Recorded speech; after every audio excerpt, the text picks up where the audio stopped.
حديث النور والصدق هو الداعي إلى الحق يجمعه البخاري ويهديه إلى الحمد لله رب العالمين والعاقبة للمتقين والصلاة والسلام على سيد الأنبياء والمرسلين سيدنا وحبيبنا وحبيب رب العالمين محمد وعلى آله وأصحابه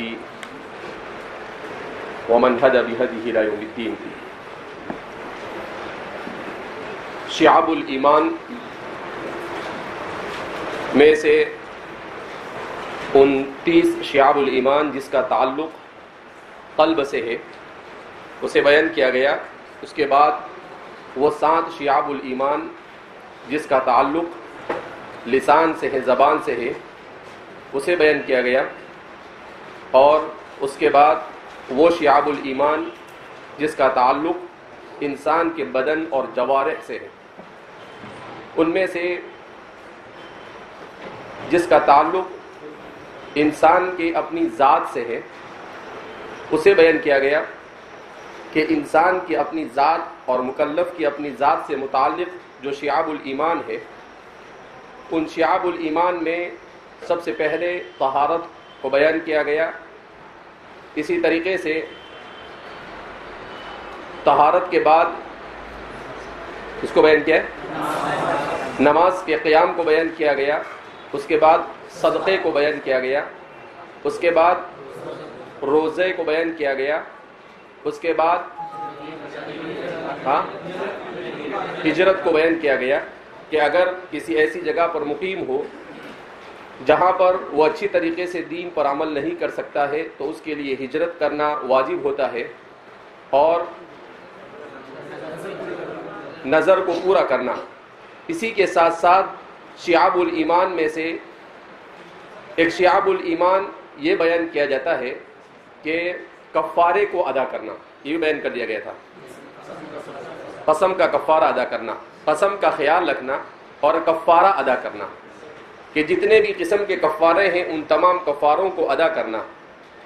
اسی طریقے سے شعب الایمان میں سے ایک شعبہ ہے بدن کو چھپانا، ستر، یعنی بدن کو چھپانا، کہ انسان ننگ دھڑنگ زندگی نہ گزارے. اللہ رب العزت نے اسے مہذب انسان بنایا ہے، اسے تہذیب سکھائی ہے. اللہ رب العزت نے دوسرے جو جانور ہیں ان جانوروں میں اکثر ایسے ہیں کہ ان کو ریڈی میڈ کپڑے پہنائے.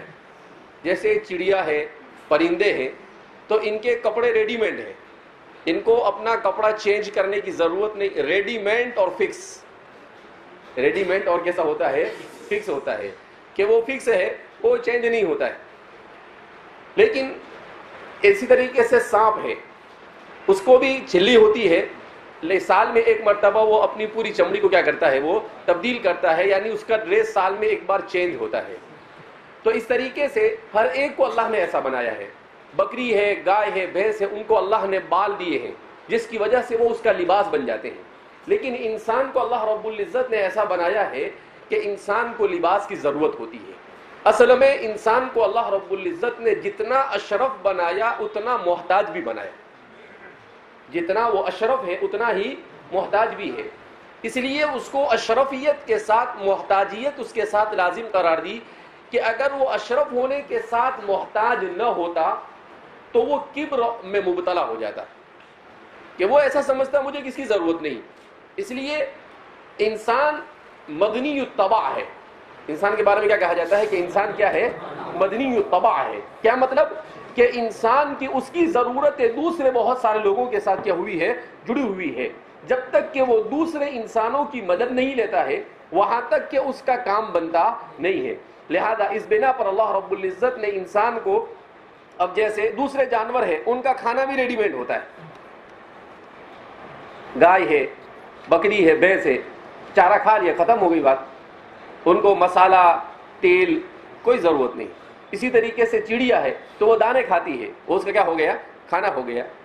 تو ہر ایک کا ان کا کھانا ایسا ہے کہ ان کے کھانے میں کیونکہ انسان کو اللہ نے اشرف بنایا، اس کے ساتھ ساتھ انسان کو اللہ رب العزت نے ایسا قوت ذائقہ عطا کیا جو دوسرے کے پاس نہیں ہے. بغیر نمک کا کھانا دو انسان کو، اگر کھا کر بتائے وہ، لیکن جانور کھا جاتا ہے. شیر پورا شکار کرتا ہے اور 30-35 کلو کھا جاتا ہے ایک جھٹکے میں. لا تیل ولا نمک، نہ تیل ہوتا ہے، نہ نمک ہوتا ہے، نہ مرچی ہوتی ہے، کچھ بھی نہیں. ہم کھا سکتے ہیں ایسا؟ نہیں کھا سکتے. تو اللہ نے انسان کو بنایا ایسا ہے اس کو. اب اس کے ذریعے سے دو چیزیں، ایک تو انسان کا مہذب ہونا، دوسرا انسان کا محتاج ہونا، اور اسی کے ساتھ ساتھ ان تمام چیزوں سے انسان کی روزی روٹی کے اسباب بھی مہیا ہوتے ہیں. ان سے انسان کی روزی روٹی کے کیا ہوتے ہیں؟ اب کوئی چاول بیچتا ہے، کوئی گیہوں بیچتا ہے، کوئی گنا بیچتا ہے، کوئی مسالے بیچتا ہے، کوئی گوشت بیچتا ہے. تو ہر طرح کی چیزیں بیچنے سے انسان کے اس نے اپنے روزی روٹی کے کیونکہ اللہ نے کہا وَمَا مِن دَابَّةٍ فِي الْأَرْضِ إِلَّا عَلَى اللَّهِ رِزْقُهَا. تو اللہ رب العزت نے اسی کے ساتھ ساتھ یہ بھی انتظام کیا کہ انسان ان تمام چیزوں کے ساتھ ساتھ میں اس کے روزی روٹی بھی، یعنی اللہ کی حکمتیں ایسی ہے کہ انسان حیران ہو جاتا ہے کہ اللہ رب العزت نے کس طریقے سے انسان کو ماسٹر پلان کے ذریعے سے اس دنیا کے اندر میں زندگی گزارنے کے لیے یہاں پر بھیجا اور کیسے اس کو اشرف بنایا. اسی طریقے سے قربانی کرنا یہ بھی شعاب الایمان میں سے ہے کہ جس پر قربانی واجب ہو اس کے لیے قربانی کرنا ضروری ہے ایام قربانی میں. اسی طریقے سے شعاب الایمان میں سے ہے جنازے کی تجہیز و تکفین. جنازے کی تجہیز و تکفین کہ جو جنازے ہے اس جنازے کی تجہیز و تکفین بھی کیا ہے؟ ضروری ہے کہ انسان اس پر چل رہا ہے. کچھ لوگ اوپر دیکھیں تو میں سمجھا اوپر آ رہا ہے اور میں نہیں بتا رہا ہوں. ہاں، جنازے کی تجہیز و تکفین. تو فرماتے ہیں کہ انسان کے لیے اللہ رب العزت نے یہ بھی، دوسرا جانور مر جاتا ہے تو کچھ نہیں، وہ جہاں مر گیا وہیں پڑا ہوا ہے، اس کے ساتھ کچھ ہوتا نہیں، وہیں گلتا ہے، سڑتا ہے اور ختم ہو جاتا ہے.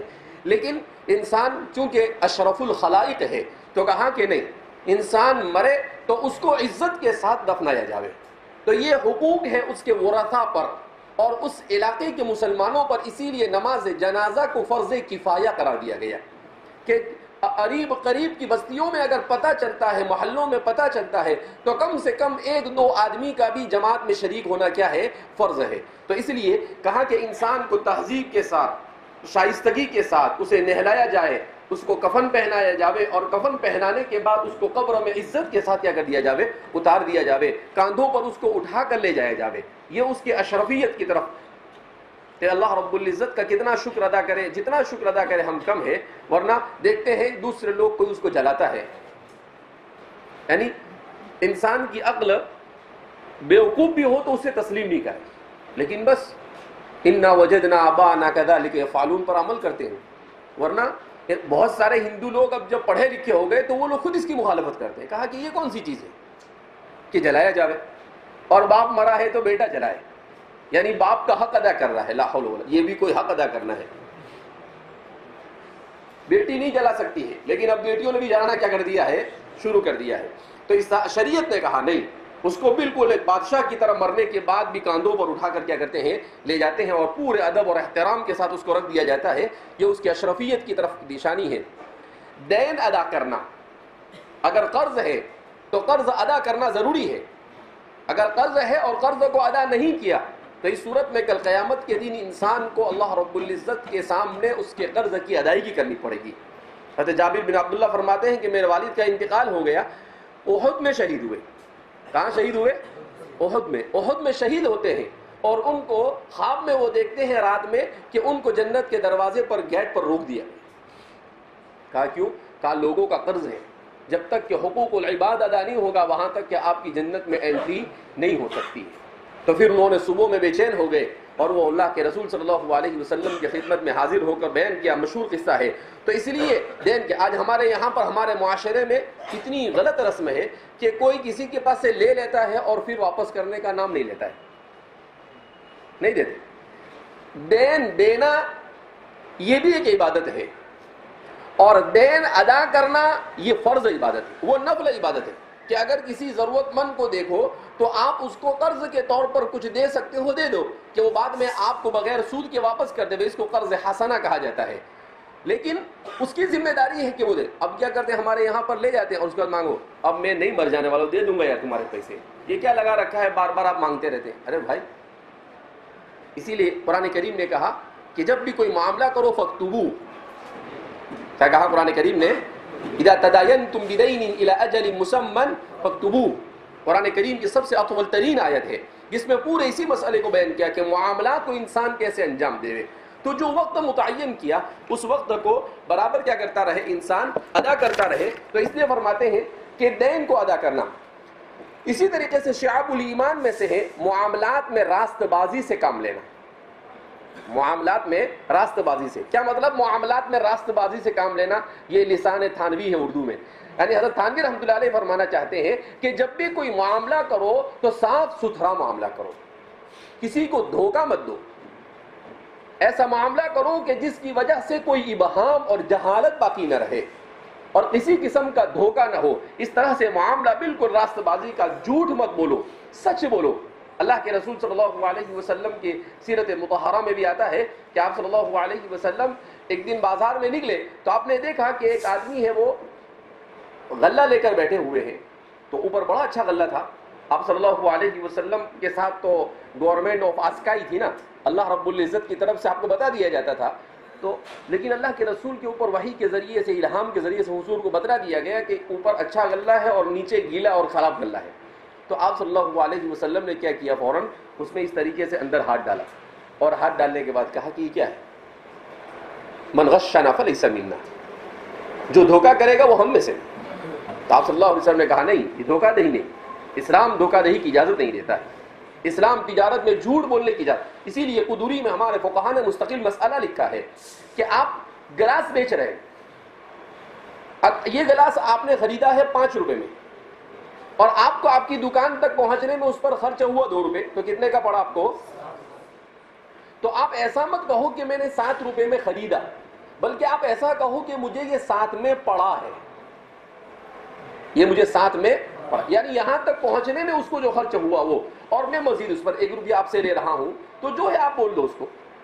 لیکن ہمارے یہاں پر تاجر اس میں بہت جھوٹ بولتے ہیں, اس کے ساتھ تجارت, یعنی اتنا جھوٹ کہ اللہ کی پناہ. یہ دلی اور بمبئی وغیرہ میں تو بعض مارکیٹوں کے اندر میں چلے جاؤ تو 1500 کی چیز ہوتی ہے اور آپ کو بولتا ہے 15,000. ہمارا ایک دوست ابھی دلی میں گیا تو میرے ساتھ تھے, تو وہ کہتے ہیں کہ ہم وہ خریدنے کے لیے گئے, ٹھنڈی میں پہنتے جیکٹ خریدنے کے لیے گئے. اب یعنی دھوکہ دینے کا نیا اسٹائل. وہ کیا کہتے ہیں کہ ایک جیکٹ ہم کو اچھا لگا, ہم نے کہا کیا بڑا اچھا جیکٹ ہے, تو ہم نے کہا کتنے کا, تو کہا یوں کہ جاتا ہے آن لائن, کہا کہ دیکھو اس پہ پرائس کتنی ہے, تو اس پہ لکھا تھا 15,000. کہا یہ 15,000 کا میں آپ کو 10,000 میں دے دیتا ہوں. تو کہا کیا بات تو برابر ہے. تو انہوں نے کہا کہ بھائی نہیں, اپنی یہ کیپیسٹی نہیں ہے 15,000 میں. تو ایسا کر کے ہم آگے نکل گئے کہ بھائی 10-12,000 میں ہم کو نہیں چاہیے. کہا اچھا آپ کتنے میں لو گے؟ تو کہتا کہ میں نے سیدھے اٹھا کر کہا 500 میں. کتنے مانگا؟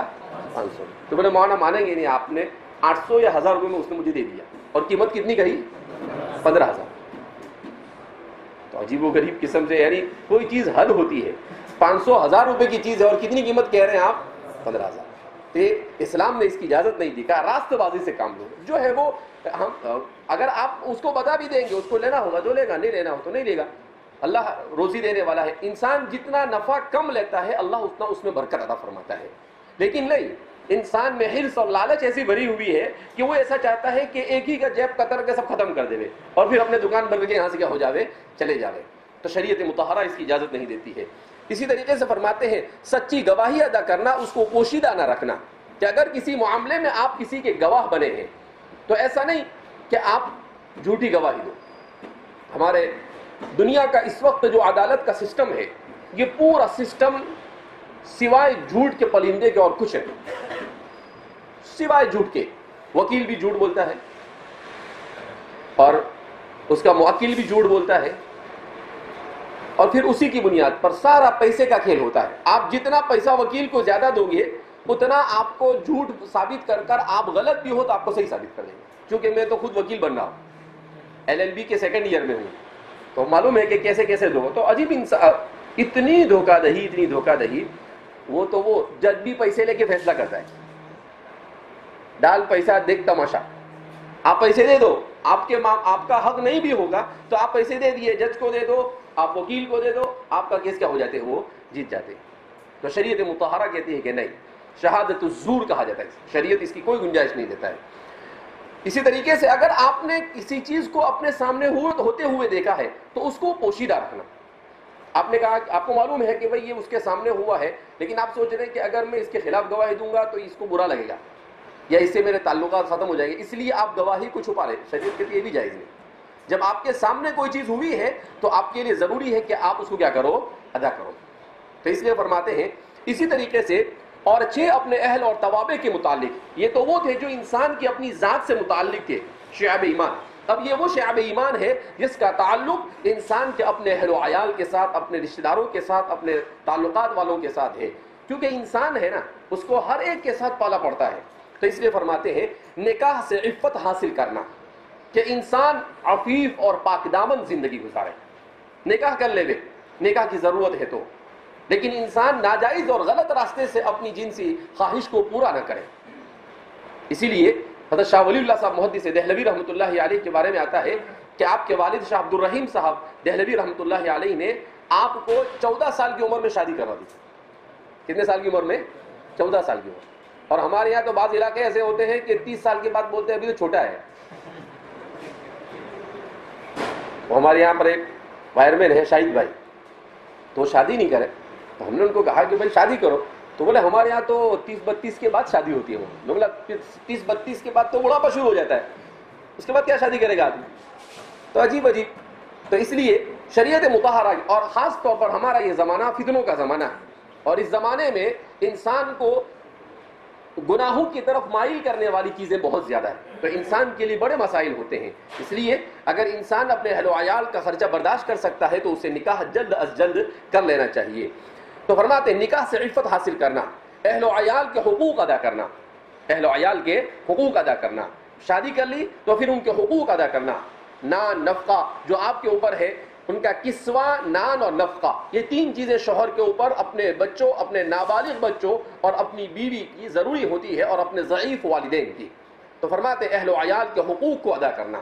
اسی لیے حضرت تھانوی رحمۃ اللہ علیہ فرماتے تھے ہمارے اس زمانے کا سب سے بڑا مسئلہ ہے حقوق العباد میں کوتاہی. کہ آج کا مسلمان حقوق العباد میں بالکل صفر ہے, کوئی کسی کا حق ادا نہیں کرتا ہے. اسی لیے حضرت تھانوی رحمۃ اللہ علیہ کے علوم کے ترجمان شیخ الاسلام فقیہ الاصل حضرت مولانا تقی عثمانی صاحب نے لکھا ہے ایک جگہ پر کہ ہمارے پورے معاشرے میں جھگڑے بہت ہو رہے, ہر جگہ جھگڑے ہی جھگڑے ہیں, تنازعات کی کثرت ہے. کہا اس کی وجہ بھی ایک اور اس کا علاج بھی ایک, اس کی وجہ بھی ایک, اس کا علاج بھی. کہا اس کی وجہ یہ کہ ہمارے معاشرے میں لوگوں پر ایک دوسرے کے جو حقوق ہے وہ حقوق کو ادا نہیں کرتا ہے, وہ حقوق کو ادا کرتا, اسی کے لیے جھگڑے ہوتے ہیں. کہا اس کا علاج یہ ہے کہ ہر آدمی اپنے اوپر جو حقوق ہے اس کو ادا کرے, اور دوسروں کے اوپر آپ کے جو حقوق ہے اس کو اگر اس نے دیا تو ٹھیک ہے, ورنہ اسے معاف کر دے. تو کہا معاشرے میں کوئی جھگڑا ہی نہیں. لیکن یہاں تو الٹا ہوتا ہے, اپنے اوپر جو حقوق ہے وہ ادا نہیں کرنے, لیکن دوسروں کے اوپر جو آپ کے حقوق ہے اس کو پورا وصول کرنا ہے. تو ظاہر سی بات, اس سے کیا ہوگا, جھگڑا ہوگا. اتنا بہترین دین, وراثت کا اتنا اچھا نظام, مگر اس کے باوجود ہمارے معاشرے کا حال یہ ہے کہ بہنوں کو حق نہیں دیتے. باپ مر گیا, کچھ نہیں, اچھے اچھے لوگوں کو دیکھا, اخص الخواص کو, خواص کو نہیں, بڑے بڑے علماء کو بھی ایسے دیکھے گئے کہ جو اس طرح سے کوتاہی کرتے ہیں. ظاہر سی بات ہے یہ بہت اہم اور ضروری ہے. ہمارے گاؤں میں کئی قریب ایک بوڑھے میاں تھے, بڑے نیک سالے.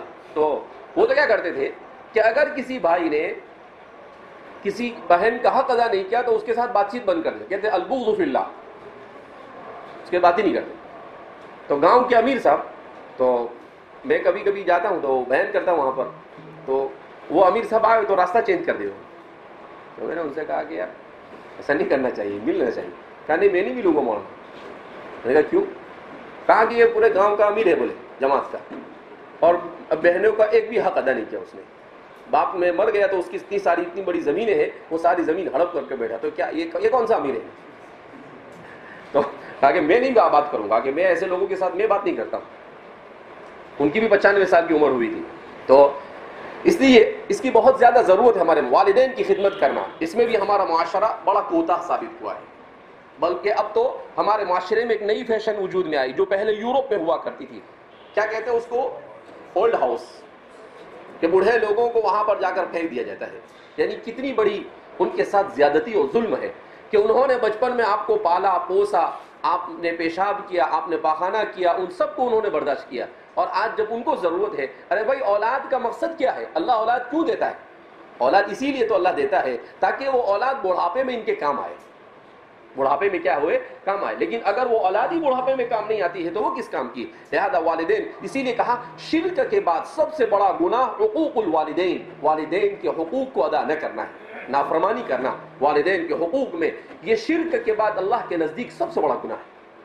لیکن آج ہمارا معاشرہ اس سے بالکل دور ہو چکا ہے. اولاد کی پرورش کرنا, صحیح اسلامی تربیت کرنا. آج ہمارے یہاں پر اولاد کے لیے مال چھوڑنے کی فکر کرتے ہیں مگر اپنی اولاد کو نیک اور صالح بنانے کی فکر نہیں کرتے. ہمارے عصر حاضر کے بڑے مفکر گزرے ہیں, محمد قطب, سید قطب کے بھائی تھے. مکہ مکرمہ میں ان کا انتقال ہوا کچھ سالوں پہلے. انہوں نے کتاب لکھی ہے التربیۃ الاسلامیہ, 2 جلدوں میں, جس پر ان کو فیصل ایوارڈ بھی ملا تھا. اس کتاب میں انہوں نے لکھا ہے کہ اس زمانے میں جو پوری دنیا میں فتنہ اور فساد عام ہے, اس پورے فتنے اور فساد کی وجہ بھی ایک اور اس کا علاج بھی ہے. شارٹ کٹ میں بات کرتے تھے ہمارے مفکرین. تو کہا اس پورے فتنے اور فساد کی بیماری, اس کی جڑ کیا ہے؟ کہا والدین کا اپنی اولاد کی صحیح دینی تعلیم و تربیت نہ کرنا. کہا ہر والدین اور ہر معلم اگر صحیح تعلیم و تربیت شروع کر دے تو ہر انسان سدھر جائے گا, لیکن اگر والدین ہی اس کی تربیت نہیں کریں گے تو وہ نہیں سدھر سکتا ہے. تو کہا کہ اگر والدین تربیت نہیں کریں گے تو دنیا کا یہ نظام کبھی بھی سدھر سکتا نہیں. اسی لیے اللہ کے رسول صلی اللہ علیہ وسلم نے ارشاد فرمایا کہ باپ کی طرف سے اپنی اولاد کے لیے سب سے بہترین ہدیہ اور تحفہ کیا ہے؟ اسے علم اور اخلاق سکھانا اور اس کی صحیح تربیت کرنا. کہا اس سے زیادہ بڑی کوئی نعمت نہیں ہو سکتی. اسی لیے ایک مفکر نے بڑی اچھی بات کی ہے کہ آپ اپنی اولاد کے لیے عمارت اور گھر بنانے کی فکر نہ کرو بلکہ خود اپنی اولاد کو بنانے کی فکر کرو. اگر آپ نے ان کو بنا دیا تو وہ اپنی زندگی اچھے سے گزار لیں گے, لیکن آپ نے ان کے لیے گھر اور سامان بنا کر دیا اور ان کی تربیت نہیں کی تو وہ گھر بھی بیچنا پڑے گا ایک دن. تو اس لیے فرماتے ہیں کہ اولاد کی تربیت بہت ضروری ہے. صحیح تربیت کے بغیر کام نہیں چلتا ہے, اور تربیت کا اصل زمانہ ہوتا ہے بچے کی ولادت سے لے کر 10 سال کی عمر تک. انسان جو بننا ہے بن جاتا ہے. اس کے بعد انسان اس پیریڈ میں اگر انسان بگڑ جاتا ہے تو پھر اس کی اصلاح کی کوئی امید نہیں کی جا سکتی ہے. اس لیے کہتے ہیں کہ النقش فی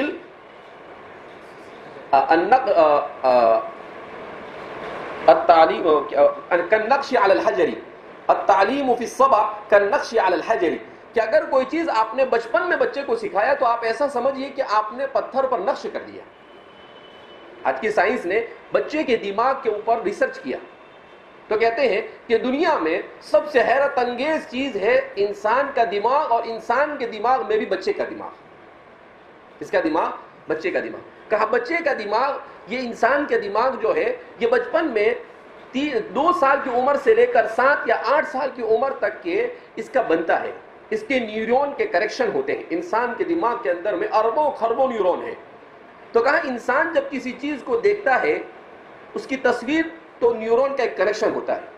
وہ کسی چیز کو سنتا ہے اور یاد کرتا ہے تو کنیکشن ہوتا ہے. اس کا دماغ کی ڈکشنری بنتی کیا ہو جاتی ہے, چلی جاتی. کہا یہ صرف 10 سال تک بنتا ہے, پھر اس کے بعد یہ پتھر بن جاتا ہے. پھر اس کے بعد کوئی چیز اس میں زبردستی داخل کرنی پڑتی ہے. اس لیے کہا کہ اللہ نے انسان کو ایسی صلاحیت عطا فرمائی ہے کہ وہ انسان اپنی اتنی عمر میں جتنی زبانیں چاہے سیکھ سکتا ہے. 5 سے لے کر 7 زبانیں انسان 10 سال کی عمر تک کے سیکھ سکتا ہے, اور جو چاہے وہ سیکھ سکتا ہے. تو اس لیے ہمارے بزرگوں میں بہت سارے لوگ, امام عبد الرحمن الجوزی کے بارے میں آتا ہے کہ 10 سال کی عمر میں تو سارے علوم سیکھ کر فارغ ہو گئے, اور 11 سال کی عمر میں وعظ کہتے تھے عبد الرحمن الجوزی. اور جب وہ وعظ کہتے تھے تو ان کی وعظ کی مجلس میں اس زمانے میں 10-10, 20-20 ہزار لوگ آتے تھے. عبد الرحمن الجوزی کی مجلس میں بہت بڑے محقق گزرے, اتنے بڑے محقق کہ امام بخاری میں انہوں نے عیب نکال کہا کہ اس میں 3 روایت موضوع ہے. لوگوں نے اس کا جواب دیا بعد میں, لیکن کہنے کا مطلب اتنے مدقق آدمی. تو وہ کہتے ہیں کہ 10 سال کی عمر میں یتیم تھے, سب کچھ پڑھ کے حافظ عالم سب کچھ ختم ہو گیا, اور 11-12 سال کی عمر میں تو ان کی تقریریں بھی کیا ہو گئی, شروع ہو گئی. تو فرماتے ہیں کہ اولاد کی صحیح تربیت بہت ضروری ہے. ناطے داروں سے سلوک کرنا یعنی حسن سلوک کرنا, رشتہ داروں کے ساتھ حسن سلوک کرنا, صلہ رحمی جس کو کہتے ہیں, شعب الایمان میں سے ہے. اللہ کے رسول صلی اللہ علیہ وسلم نے ارشاد فرمایا من وصلہ وصلہ اللہ ومن قطعہ قطعہ اللہ, جس نے صلہ رحمی کو ملایا اللہ اس کو اپنے سے ملا دیتا ہے, اور جو صلہ رحمی کو توڑتا ہے اللہ اس سے اپنے رشتے کو توڑ دیتا ہے, اللہ اپنے تعلق کو ختم کر دیتا ہے. آج کا ہمارا معاشرہ صلہ رحمی بھول چکا ہے, ہماری ڈکشنریوں سے صلہ رحمی کیا ہو چکی ہے, ختم ہو چکی ہے. اسی لیے اس زمانے کو دور فتن کہا جاتا ہے, جس میں برائیاں بڑھ چڑھ کر ہو رہی ہے اور اچھائیاں کرنا انسان کے لیے کیا ہو چکا ہے, دشوار ہو چکا ہے. لہذا صلہ رحمی بہت ضروری ہے. ہم اپنے گھروں پر جائیں, اگر اپنے بھائی, اپنے ماموں چچا کے ساتھ والدین کا کوئی رشتہ میں کچھ پریشانی ہو گئی ہو, کوئی جھگڑے ہو گئے ہو, تو بجائے اپنے والدین کی اندھی طرفداری کرنے کے ان کو سمجھانا چاہیے کہ نہیں, صلہ رحمی بہت ضروری ہے. اللہ کے رسول نے تو یہ کہا کہ اگر کوئی آپ کے ساتھ رشتہ داری کو توڑے تب بھی اس کے ساتھ جوڑو. حضور نے کہا اگر وہ اچھا آپ کے ساتھ اور آپ اچھے تو یہ تو کوئی کمال نہیں, لیکن وہ اچھا نہ ہو اور آپ اس کے ساتھ اچھے ہو, یہی تو کمال ہے, یہی تو آپ کی آزمائش اور امتحان ہے کہ آپ کہاں پر اتر رہے ہو. تو اس لیے فرماتے ہیں ناطے داروں کا سلوک کے ساتھ حسن سلوک کرنا یعنی صلہ رحمی کرنا. آقا کی اطاعت کرنا یعنی اگر غلام ہے تو آقا کی اطاعت کرے, اگر غلام نہیں ہے کسی کے تحت کام کرتا ہے تو اس کے جو آپ کے اوپر ہے آپ اس کو ذمہ دار سمجھ کر اس کی بات کو, اگر وہ شریعت کے مطابق آپ کو کسی چیز کا حکم دیتا ہے تو مکمل طور پر اس کی تابعداری کرنا. اسی لیے ہمارے علماء نے لکھا ہے کہ ملازم کے لیے ملازمت کے وقت میں نفل نماز پڑھنا بھی جائز نہیں, نفل نماز پڑھنا بھی جائز نہیں. جیسے پڑھانے کا معلم ہے یا کسی دکان میں بیٹھتا ہے, اب وہ کہتے ہیں کہ میں 2 رکعت پڑھ لوں, بھائی تو تیرے ٹائم بھی 2 رکعت پڑھ. کیوں؟ اس لیے کہ ملازمت آپ آئے ہیں, اس پر آپ کو اجر دیا جا رہا ہے, یہ آپ پر فرض ہے اور وہ نفل ہے, اور جب فرض اور نفل جمع ہو جائے گی تو کس کو مقدم رکھا جائے گا, فرض. اس لیے ہمارا کہا کہ مکروہ ہے, ناجائز ہے کہ آپ ملازمت کے وقت میں, ہاں اگر کوئی گراہک نہیں ہے اور آپ کا مالک آپ کو اجازت دے تو آپ ہاں فرض نماز کو ادا کرنے کے لیے آپ کو جانا ہے. تو اس لیے فرماتے ہیں کہ اس میں بھی بڑی کوتاہی برتتے ہیں. 18 عام لوگوں سے متعلق حقوق, یعنی عام لوگوں سے متعلق حقوق یعنی کیا مطلب کہ حکومت پر کیا کیا ذمہ داری عائد ہوتی ہے اس کو بیان کیا. حکومت میں عدل کرنا, کہ جس آدمی کو اللہ رب العزت نے حاکم بنایا ہو, ذمہ دار بنایا ہو, کہا وہ عدل و انصاف سے کام لے. قرآن کریم کہتا ہے کہ كونوا قوامین للہ شہداء بالقسط ولا يجرمنكم شنآن قوم على الا تعدلوا اعدلوا هو اقرب للتقوى. قرآن کریم نے بعض مقامات پر ان كان آباؤكم وابناؤكم واخوانكم وازواجكم وعشيرتكم واموال اقترفتموها وتجارة تخشون كسادها ومساكن ترضونها احب اليكم من الله ورسوله وجهاد في سبيله فتربصوا حتى ياتي الله بامره. کا انصاف کرو. اگر ان کا آباؤکم, اپنے باپ کے خلاف بھی اگر کوئی چیز گواہی دینے کی ضرورت اور انصاف کا تقاضا پورا کرنا ہو تو آپ کو کرنا ہے. وہ ابناؤکم, یہ قرآن کہتے ہیں کہ 7 وہ چیزوں کو بیان کیا جس کی وجہ سے انسان ناانصافی کی طرف جاتا ہے. آباؤکم وابناؤکم واخوانکم, اپنے بھائی, وعشیرتکم, اور رشتہ دار, واموال اقترفتموها, اور وہ مال جس کو تم کماتے ہو, وتجارت تخشون کسادها, اور وہ تجارت جس کے تمہیں یہ اندیشہ ہے کہ کہیں کہ وہ کساد بازاری کا شکار نہ ہو جاوے. ومساکن ترضونها, اور اپنے گھر جس میں تم بڑی خوشی سے رہتے ہو. احب الیکم من اللہ ورسولہ, اگر اللہ اور اس کے رسول سے زیادہ یہ چیز تمہیں محبوب ہے. فتربصوا حتی یاتی اللہ بامرہ, تو انتظار کرو یہاں تک کہ اللہ کا عذاب آ جائے. تو اللہ فرماتے ہیں کہ ہر چیز کے اوپر لا طاعت لمخلوق فی معصیۃ الخالق. یہ مستقل ایک تاریخی جملہ ہے, کہنے والے نے کہا لا طاعت لمخلوق فی معصیۃ الخالق. اللہ کی نافرمانی کرتے ہوئے کسی بھی مخلوق کی فرما برداری آپ پر لازم نہیں. والدین بھی اگر شرک کا حکم دے تو آپ کو نہیں ماننا ہے اس کو, کیونکہ یہ اللہ کا حق ہے اور اللہ کا حق سب پر مقدم ہوتا ہے. تو اس لیے کہتے ہیں کہ عدل اور انصاف, آج پوری دنیا میں کہیں پر عدل نہیں ملتا ہے, اور مغربی دنیا نے تو عدل کو ان کی ڈکشنری سے اڑا دیا ہے. جسٹس جس کو کہتے ہیں, کوئی ان کے یہاں پر عدل ہو, ان کے یہاں پر عدل کا تصور ہی نہیں, ان کے یہاں عدل کی جگہ پر ظلم کا تصور ہے. مسلمانوں کی جماعت کی اطاعت کرنا, کیا مطلب کہ مسلمانوں میں سے اکثریت اور نیک اور صالح لوگ جس جانب ہو آپ بھی اسی جانب رہیں. من شذ فی النار, حضور فرماتے ہیں کہ اگر آپ نے اجتماع المسلمین اور اجماع المسلمین سے علیحدگی اختیار کی اور کسی دوسرے طریقے کو اختیار کر لیا شذ فی النار، تو جہنم میں کیا کر دیے جاؤ گے؟ ڈھکیل دیے جاؤ گے۔ لہذا جماعت المسلمین یعنی مسلمانوں کی جمہوریت نیک اور صالح لوگوں کی، کیا بول رہا ہوں؟ نیک اور صالح لوگوں کا اجماع، اور جو نیک لوگ ہیں ان میں سے اکثریت کس جانب ہے؟ اس لیے کہ اللہ کے رسول صلی اللہ علیہ وسلم نے ارشاد فرمایا لا تجتمع امتی علی الضلالہ، میری امت یہ ضلالت پر کبھی بھی جمع ہو سکتی نہیں ہے۔ تو فرماتے ہیں کہ بدعات ہے، خرافات ہے اور اس طرح کی ایسی چیزیں جو اسلامی شریعت کے خلاف ہے، ان ایسی جماعتوں کے ساتھ مائل ہونا اور اسلامی طریقے کو چھوڑنا یہ بھی شعب الایمان کا ایک اہم ترین حصہ ہے۔ حکام کی اطاعت کرنا، حکام کی اطاعت کرنا، لیکن حکام کی اطاعت یہ عام نہیں، حکام کی اطاعت میں ضروری ہے کہ ان حکام کی اطاعت کرنا جو حکام اللہ رب العزت کے فرامین اور احکام کے مطابق زندگی گزار کر ہمیں اس کے مطابق لے جاتے ہیں، یہ ضروری ہے۔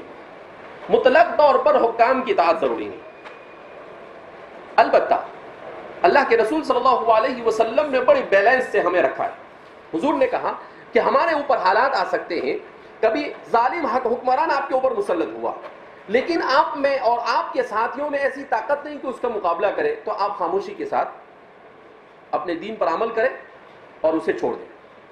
حضرت انس بن مالک رضی اللہ تعالیٰ عنہ کے بارے میں آتا ہے کہ حجاج بن یوسف کے پیچھے نماز پڑھتے تھے، کتنا بڑا ظالم۔ حضور نے فرمایا کہ ہر امت کا ایک ظالم ہوتا ہے اور میری امت کا ظالم یہ بنو ثقیف میں سے ہوگا۔ حجاج بن یوسف کی طرف اشارہ کیا حضور نے، اس نے علماء کو شہید کیا، یہاں تک کہ بعض صحابہ کو بھی شہید کیا، یہ بھی ثابت ہے۔ تو اس کے باوجود آپ اس کے پیچھے نماز پڑھتے ہیں۔ تو کسی نے آپ سے کہا کہ انس بن مالک خادم رسول آپ، صحابی رسول آپ، اس کے پیچھے نماز پڑھتے ہیں؟ کہا حضور صلی اللہ علیہ وسلم نے ارشاد فرمایا، کہا کیا فرمایا ہے؟ وَإِن كَانَ عَبْدًا حَبْشِيًّا، کہ اطاعت کرو چاہے کیسا بھی آدمی تمہارے اوپر ذمہ دار بنا دیا جائے۔